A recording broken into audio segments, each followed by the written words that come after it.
Good evening and welcome to a program devoted entirely to Lefties Losing It. I'll be bringing you a new low for the mainstream media and their deranged hatred of Donald Trump. You will not believe what a CBS anchor said on air, and she still has a job. But let's ease our way into Lefties Losing It by checking in on the woman who almost became the leader of the free world, the woman the media tried to tell us was a competent and visionary leader, an orator. Yes, it's Kamala time. For those rights to be maintained, which means we have to be vigilant, and it's just the nature of it. Oh, I'm not sure if that's Kamala time or happy hour. The former Veep appears to be unburdened by sobriety, allegedly. She was in New York to visit the cast of A Wonderful World on Broadway, and she explains here it was a rare outing. She doesn't get out much nowadays.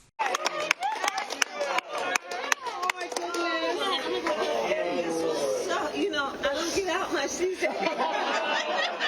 But we wanted so much to see this before you guys left. It's my first trip to New York actually since the campaign, and I wanted to come to see you all before the show left. And this was so beautiful, and it just had such depth and soul, and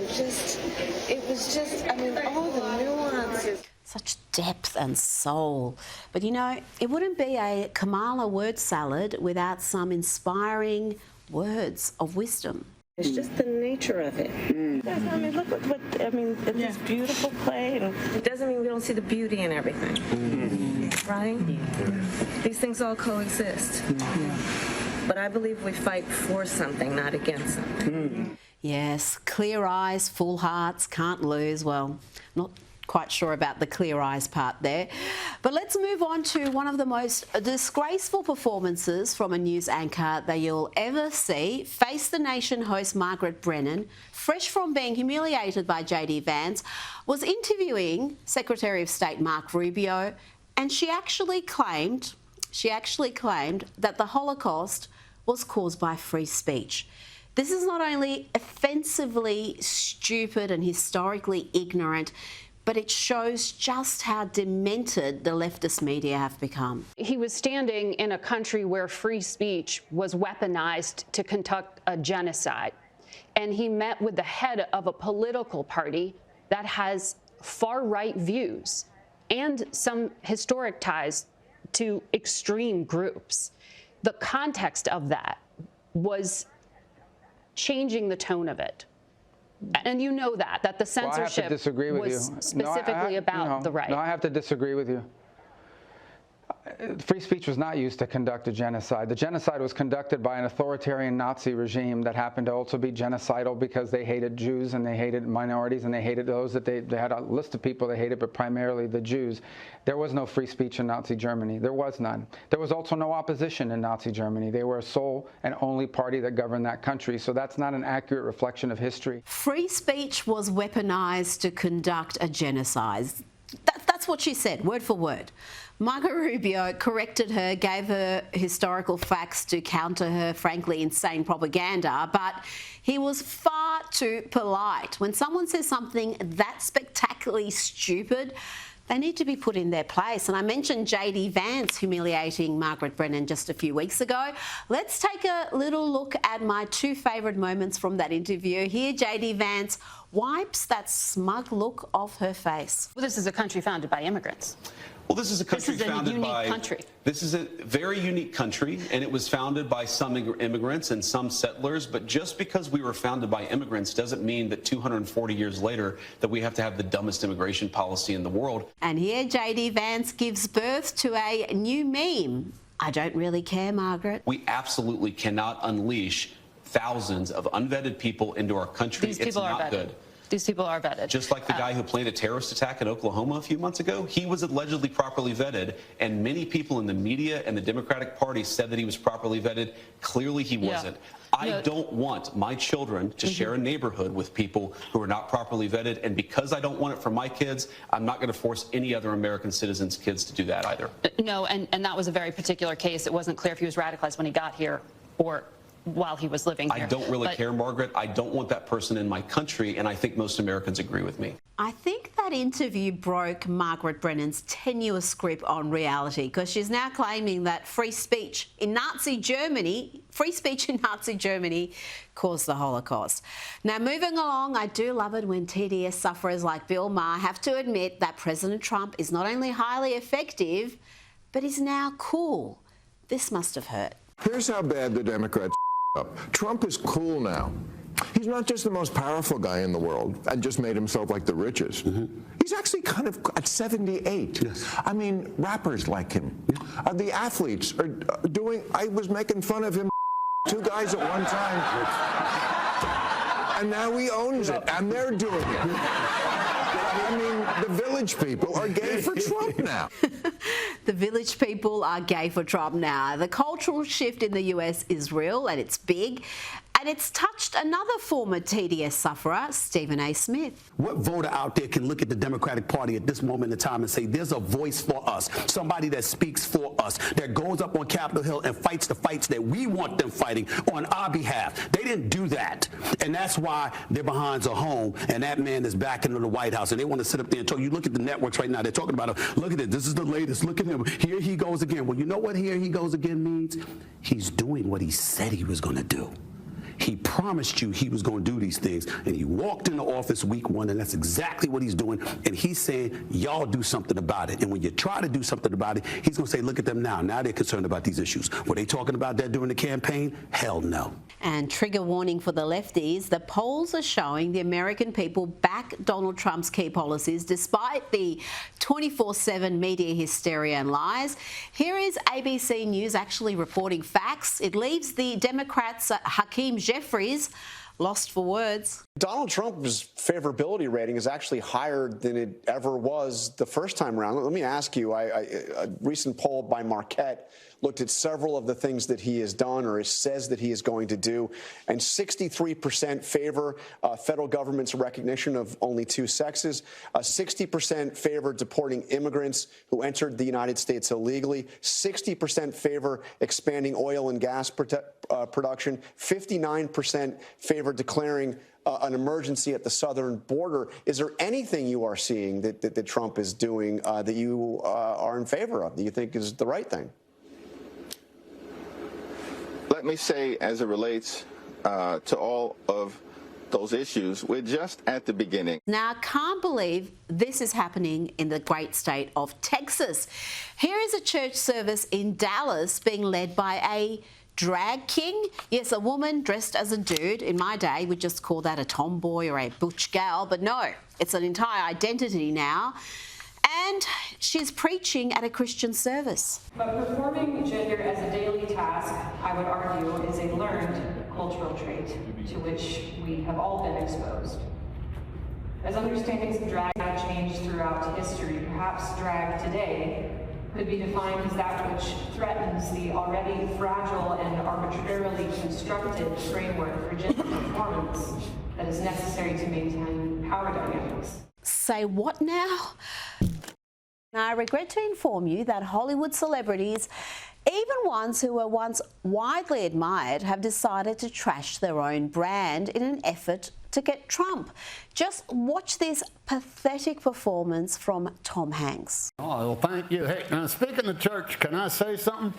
If more folks went to church, we wouldn't be in this mess we're in now. And it didn't end there. Watch what happens when a black man tries to shake the hands of Tom Hanks' idea of a Trump supporter. This is what these out-of-touch dimwits from Hollywood think of the average American. They don't just hate the president, they hate the majority of their countrymen. You know what? I agree with you, Doug. I'd like to shake your hand, sir. Here we go. No, oh, no. Oh, no, it's just a handshake. Yeah, it's just a handshake. Yeah, all right. You're welcome at Black Jeopardy anytime. All right. Well, thank you, my brother. Maybe I'll start a show for you to come on, and we'll call it What Jeopardy? No. We don't need it. We don't need it. Remember when Saturday Night Live was actually funny? Me neither. That's just weapon-grade cringe, bereft of any wit, insight, or anything approaching humour. And Tom Hanks and the SNL writers must think that's the average Trump voter, including the vast coalition of migrants who voted for Trump that consider them all, what, dumb and racist. I call that projection. And before we look at more celebrities embarrassing themselves, let's see how average Americans reacted to President Trump, this time at Daytona. Listen for the crowd reaction when Donald Trump was on the big screen during the anthem, exactly like what happened at the Super Bowl. Star-spangled banner yet wave o'er the land of the free. Back to the celebrity class, and let's have a look at this brave and stunning bit of activism from singer Sheryl Crow, who has sold her Tesla as a protest against Donald Trump and Elon Musk. Time to say goodbye. She posted that herself, yes. And there's more. She had to virtue signal about donating the proceeds to leftist media outlet NPR. Just so brave and stunning. Now let's go to Rachel Maddow at the lunatic asylum that identifies as MSNBC. Listen here as she beclowns herself with this bit of fake news. Elon Musk has apparently somehow convinced the United States government, specifically the United States Department of State, that the taxpayers of the United States of America should spend $400 million buying, quote, armored Tesla production units. Isn't it great and definitely not at all illegal or profoundly corrupt? Definitely not ripping us all off to pay themselves, right? Did you hear that? Profoundly corrupt, illegal, outrageous. Except there's one little problem, Rachel. Let Fox News' Jesse Waters fill you in on a pertinent fact. Donald Trump didn't give that contract to Elon Musk. Joe Biden gave it to him. It was Joe Biden, Rachel. It was Joe Biden. Just more misinformation from the chief Russian collusion hoaxer, Rachel Maddow. Now let's check in with a trans activist with this important message. My pronouns aren't preferred, they are mandatory. Do not purposefully misgender trans people. You do not get to decide how someone identifies. My pronouns aren't preferred, they are mandatory. No, they're not. And talking about trans activists, here is one with Michael Knowles. And she first claims that men identifying as women are not stealing women's trophies and medals. And then within seconds, there's a flip. Apparently, it's a good thing that that's happening. 900 sports trophies from women in recent years. And they didn't take 900. They took 900. There's a report just came out from the United Nations, actually. 890 trophies and medals across 600 women who were competitors, across 29 different sports and 400 competitions. That came out like yesterday. And they deserved them. It didn't happen, and they deserve them. Okay, that is the logic I hear from the pro-trans crowd. Yeah. Thank you. They do deserve them. It didn't happen, and they deserve them. Michael Knowles as the patience of a saint. We have more celebrities stepping up, eager to embarrass themselves with lame attempts at political humour. Here is actor and trans activist David Tennant taking a painfully unfunny shot at President Trump. It's a little sad. A film about incredible architecture. In fact, it's the boldest architecture in film this year, apart from Donald Trump's hair in The Apprentice. Donald Trump, of course, he says he hasn't seen The Apprentice because it's a 15, it's not on Nickelodeon. See? Donald Trump. I'm worried, I've said his name 3 times. It's like Beetlejuice, I've summoned him. Talking of villains,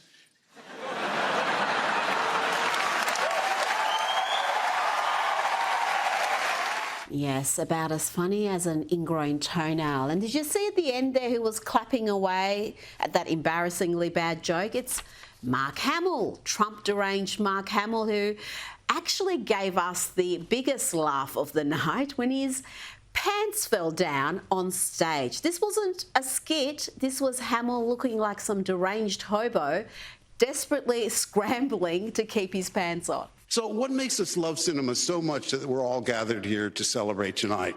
For me, It's that films create worlds so vivid and stories so powerful that we lose ourselves in them completely.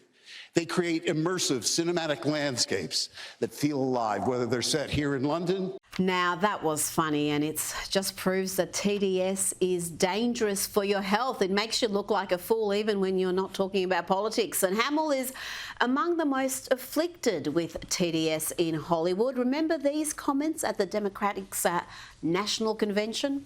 In the movies, I fought against make-believe evil. But we're at a time in our history where we're fighting against real evil. So I beg you, please, don't go to the orange side. Real evil. Concentrate on buying, I don't know, a belt and keeping your trousers on, Hamill. Leave the politics to the grown-ups, you hysterical has-been. And talking about hysteria, it's time to check in with the ladies of The View, and I'll be bringing you footage later of the ladies blaming Trump for a Delta plane crash in Canada. But here's Whoopi and Joy having a little disagreement, despite the fact that they actually agree with each other. There are two sides to being Italian. You want to talk about the mob? Talk about Da Vinci. You want to talk about murders in Chicago? Talk about Michelangelo. Well, so it's the same with every other group. No, it's not. Why it is not? Because we don't get the benefit of all the. That's why we have Black History Month. But it should be. What it should. Everyone's so angry and they agree with each other. Imagine if they actually disagreed.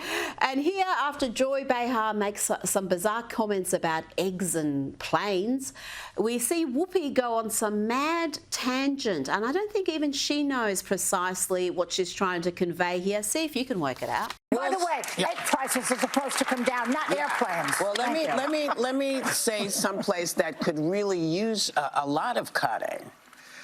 You know, Elon has very many, what do you call it? Government contracts? Yeah. I think, because I don't remember, maybe y'all heard it, but I don't remember looking for an armored car. And I don't remember, I don't care what it looks like. I don't remember asking for it. I don't know why I'm paying for it. Yeah. I want to know, when did I say, hey, we need another agency next to NASA? Yeah. So when did we start paying for his stuff? About SpaceX overseeing FAA? No. You know that he's going to be cutting. Thanks, Whoopi. Now, I think we could all do with a musical interlude. Here is a performer and trans activist promoting they, them energy and breast binding. They, them energy. They, them energy.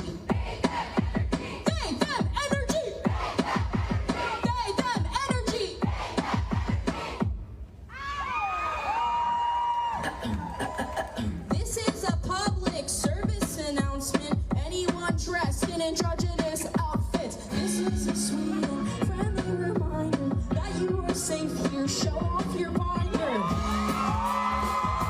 I'm not sure the binding is working, love, but good luck. You know what the lefties really need? They are so lost. What they really need is some sage words of advice, and who better to deliver it than Senator John Kennedy from the great state of Louisiana. I've got a lot of friends who are Democrats, and they haven't asked me for advice, but if I did, I'd tell them, look, you just got to try harder not to suck. I mean, think about it. We've been showcasing spectacularly unfunny comedians broken by their hatred of Donald Trump and incapable of producing anything approaching comedy. And I've got another one for you, sad Brit John Oliver. Though in his defence, he details here precisely why Donald Trump won and why his supporters are ecstatic.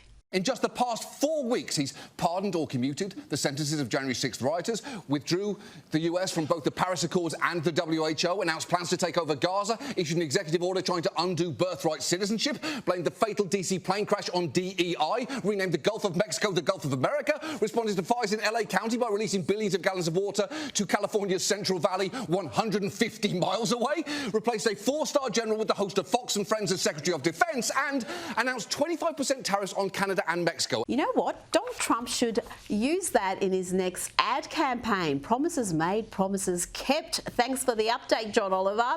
Now to possibly the dumbest woman in America. And yes, I know that is a big claim, But if you've ever been unfortunate enough to read any of Jen Rubin's crazy emoting masquerading as analysis, you'd understand why I feel very confident in making that claim. This is a woman who said that Republicans who weren't even in power were responsible for Hamas attacking on October 7. Incredible. And she claimed that Republicans want to kill your children. How about this? Republicans want to kill your kids. It's actually true. Yep, it's a fact. She's madder than a cut snake, and I can bring you about 1,000 other examples of how irredeemably thick this woman is. But let's look at the latest example where she claims that those who support Donald Trump, that would be the majority of voters, Jennifer, she claims they don't read. Why would ABC, Disney, the mouse, who has more money than God, settle with Donald Trump? I honestly don't know. You know, I've asked, why would ABC? But people ask me all the time, why is the media so mamsy-pamsy? And there are two explanations. One is they are convinced that if they would just move a little bit to the right, all those MAGA readers out there, now you'll notice the contradiction in terms, MAGA readers, would pick up the Washington Post and they would have more readers. What is the logical fallacy here? Yes, reader.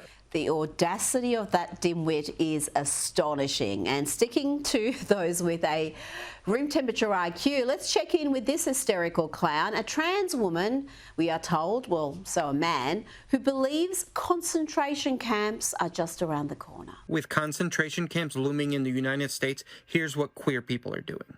Yes, I said concentration camps, you can MAGA. We are getting a go bag ready. We're going to have a go bag with shoes, clothes for 7 days, dehydrated food, think astronaut food for 7 days. We're going to have $1,000 cash or prepaid credit card on hand. And this is just for the emergency. This isn't for permanency. This is for a week of getting by off the grid. We're going to have anything ready for the pets that we're taking with us. So put some cat litter in your trunk. Don't forget the cat litter, that's very important. You know what, that is so wacky that I almost suspect he's trolling us, but I'm told it's real. And really, with the craziness of the modern left these days, it's becoming increasingly difficult to distinguish between satire and lefties losing it, like this dude who wants to kick gay white Zionist men out of the LGBT community. I'm finally starting to realize that white, gay Zionists should be demoted from being gay. Like, it's not okay for someone to be so open and accepting of queer culture or be part of the LGBTQ community when you are supporting genocide. These type of gays, let me tell you, they are the worst. They are the worst because they are basically becoming their oppressors. So if you're a white gay man who believes Israel has a right to exist, then you're backing your oppressors. Does that nincompoop realise that Israel is the only country in the Middle East where gay men enjoy real rights, freedoms, protections? I wouldn't go announcing your gayness or your membership of the LGBTQ community in places like Gaza, unless you be thrown off the roof of any building that's still standing. But this is not isolated. This suicidally stupid impulse of lefties to back regimes that would have them killed. Have a look at this lot. Between these two choices, who would you say is more likely to be supportive of the LGBTQ community? Oh, this dude. Okay, why would you say that? Because he's a brown person and he's not for Trump. Do you think the fact that he's part of Hamas would stop him from supporting that community? Not at all. Probably number one. Number one? Palestinians. Why would you say that? Because Trump supporters are typically anti-LGBT. Number one? Okay, what makes you say that? They just look kinder. Kinder? Do you think that, somebody that's, say, a member of Hamas would be supportive of the gay community? Yeah. It's almost impossible to adequately describe how ill-informed these kids are, and their vote counts just as much as yours does. Scary, isn't it? Now, sticking with craziness, let's check in with the Cathedral of Hope Church in Dallas. Yeah, this is a church in Texas, which had a drag queen, dude in a wig and a dress, joking about killing those who voted for Donald Trump. Any of y'all voted for Trump? Please don't tell us. No, don't tell us. Or do, and do y'all sacrifice? Do y'all do that? Did we start? He voted for Trump? No, I said the church is safe. Okay, because I will kill him. Yes, that's a drag fundraiser at a church in Dallas, Texas, and that's the same church that had this depravity, including some degenerate in a leather dog mask on all fours. I'm going to invite our guests, our family, to come and join me for a moment, especially the members of the Lone Star Royal Court, the Sisters of Perpetual Indulgence, and members of the Bears. If you are with us this morning, would you just come and join me up the front? I'm going to ask our clergy to come down to the front.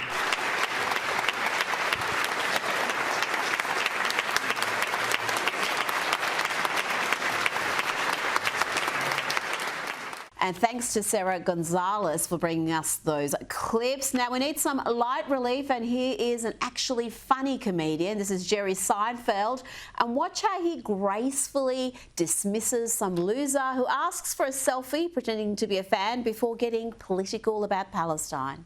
Jerry, can I get a selfie? Sure. Free Palestine! I don't care about Palestine. And that's it from me.